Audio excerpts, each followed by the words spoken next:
تهنئة خاصة مني أنا أخوكم الشاعر رياض القاضي، مقدمة لفخامة العريس الغالي إسحاق محمد حيدر بمناسبة زفافه الميمون، فألف ألف مبروك. وأقول فيها بسم الله بسم الكريم الودود رب العاديات، سبحانه إلهي نبدأ باسمه ذاك الرحيم الغفور، بعد يا هاي زين الضم حروفك وهات القافيات. اليوم ودي أرسل أضخم تهنئة وأجمل سطور، تهنئة نادرة باهني بها شخص عالي المقامات، العريس الغالي إسحاق الشاب الخلوق الغيور، وبرحب بالنشام الصناديد معتلين الهامات. يا ألف مليون حيا ومرحب بالضيوف الحضور، اليوم الكل يا إسحاق قد يشاركوا الفرحات معك ويشاركوك السعد والبهجة والسرور. اليوم على وجهك المنور أحلى وأجمل البسمات، باتر تسم ورسامها المحبوب ذاك شبيه الحور. افرح بعرسك يا ابن حيدر واشعل الدنيا إنارات، ابتهج بحفلك وانسى همومك وأيام الدبور، تبسم جعل خصومك أبد ما يشوف ابتسامات، واشمخ براسك للسماء كأنك لا بدر البدور.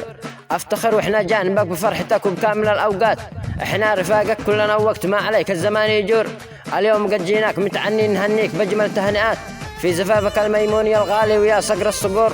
مبروك لك مليون في مليون، مبروك تريليونات، مبروك لك يظهر اليوم في كل صفحة ومنشور.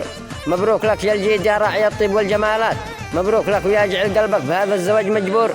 ألف مبروك تكتب من صميم القلب والدقات، ألف مبروك بنفح العود ومخلوطه بند البخور. مبروك يوصلك مخصوص محمل على شاصات، مبروك يلف الكون ذا كله وحول الكورة يدور. مبروك لك تعداد حروف كتاب الله والكلمات، وتعداد نجوم سماء ربي وقطرات البحور.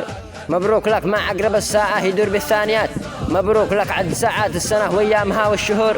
مبروك لك عد ما تطلق من الرشاش طلقات، وعد ما تنهش وتكتر شوكات الأوالي والجرور. بارك الله زواجك يا رجل لك بالشدائد وقفات، ويا شخص لك معزه وقدر في الصدر محفور. أنت الأمير اليوم والكنج، أنت فخم الفخامات، يا من لك في ساحة العرسان أقوى ظهور. يهناك يا إسحاق وجعل تتهنى طوال الحياة، في زواجك تعيش العمر كله بالحب مغمور. من اليوم بيصبح دواء جرحك الضم والقبلات، وشوفة الخلبات تصبح غداك وعشاك والفطور. يا سعد من مثلك تزوج وعاش أجمل اللحظات، يعيش العمر في راحة مع الخل وأحلى شعور. فيا رب زوج كل عازب يعيش العمر في آهات، زوج كل من بعدي قال يا رب يا منزل الطور. والختم من هو يريد الراحة والطمأنينة بالذات، يصلي معي على أحمد حبيبنا والسراج والنور، يصلي معي على أحمد حبيبنا والسراج والنور وسلام، ودام الله السرور للعريس.